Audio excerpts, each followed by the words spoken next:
The dusty workshop of Elias Thornwood held the scent of aged pine and forgotten dreams. Shelves bowed under peculiar contraptions. Whirring birds carved from walnut. Music boxes playing tunes only Elias could decipher. And lenses that bent light into impossible rainbows. But his magnum opus, the obsession of his twilight years, stood shrouded in the corner. A grandfather clock unlike any other. Its oak casing was intricately carved with flowing, reversed numerals and constellations seen only in ancient myths. Most unsettling was its sound while the world's clocks marched forward with a steady tick-tock. Elias's creation whispered a soft, persistent xit-tick, xit-tick, xit-tick, as if time itself were exhaling backwards within its wooden heart. He had built it seeking solace, a way to revisit moments lost one rain-lashed Tuesday.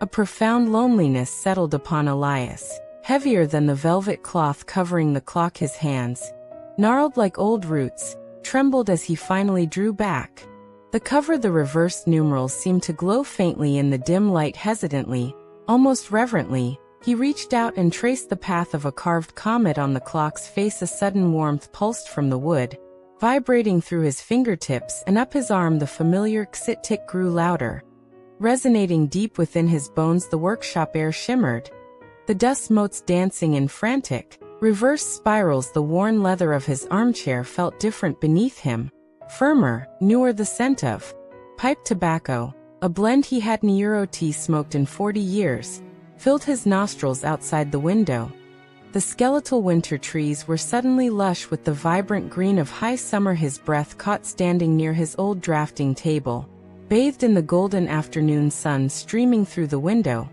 Was Clara not the frail Clara of her final years, but Clara in the full bloom of their shared life? Her auburn hair cascaded over the shoulders of her favorite blue dress, the one with tiny white daisies. She was humming softly, completely absorbed in arranging a vibrant bouquet of wildflowers, cornflowers, poppies, daisies, in a simple glass jar. The sight was so vivid, so achingly real. Elias felt tears welling up instantly. He could see the faint freckles dusting her nose, the slight concentration line between her brows as she carefully placed a stubborn stem. The sheer, overwhelming reality of her presence, long buried under years of grief, struck him with the force of a physical blow. He dared not move, scarcely breathed, terrified the fragile vision would dissolve like smoke. He simply watched, his heart pounding a frantic rhythm against his ribs. Clara turned slightly, her eyes sweeping past him without recognition. He was a ghost in this revisited moment, yet her gaze settled on the space he occupied, and a soft, knowing smile touched her lips. As fleeting as a sunbeam through clouds, she reached out, not towards him, but towards the memory of a shared feeling, perhaps. Her fingers brushed the air where his hand might have been, a gesture filled with unspoken affection. In that suspended second, Elias felt a warmth bloom in his chest, a profound connection transcending the boundaries of linear time, a silent communion with the essence of the love they had shared. The scene held perfect and poignant. Elias watched Clara move with the graceful efficiency he remembered, placing the finished bouquet on the windowsill where the sunlight caught the dew still clinging to the petals. The scent of the flowers mixed with the summer air and her faint lavender perfume.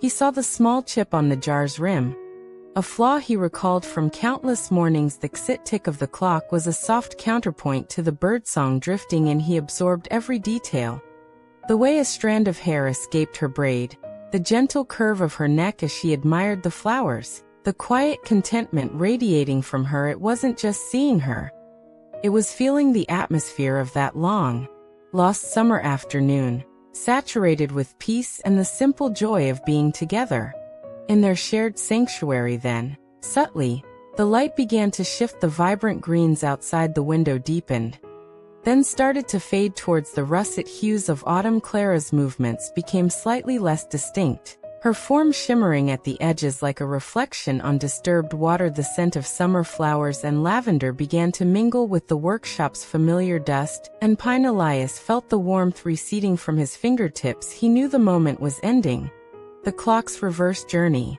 nearing its temporal limit. A profound ache, different from his earlier loneliness, filled him. The bittersweet pain of a perfect memory grasped, and then gently released. He didn't reach out. He simply let the feeling wash over him. Cherishing the final seconds of this impossible gift, the workshop solidified around him once more. Rain streaked the window pane, casting long, shifting shadows. The bouquet of wildflowers was gone, replaced by the stark reality of the covered clock and the clutter of his inventions. The lingering scent of pipe tobacco faded, leaving only dust and damp wood. Elias sat very still. The echo of Clara's smile imprinted on his soul. The tears on his cheeks were no longer solely tears of grief, but of profound gratitude. He hadn't changed the past. He hadn't spoken to her, but he had been granted a rare, luminous glimpse, a reminder of the enduring beauty woven into the fabric of his life. The clock whispered its backwards lullaby. Xit-tick, xit-tick, xit-tick. It wasn't a sound of regret anymore, but a gentle rhythm marking the precious weight of memory itself. Elias closed his eyes, the image of Clara bathed in summer light warming him from within, a timeless comfort against the gathering dusk.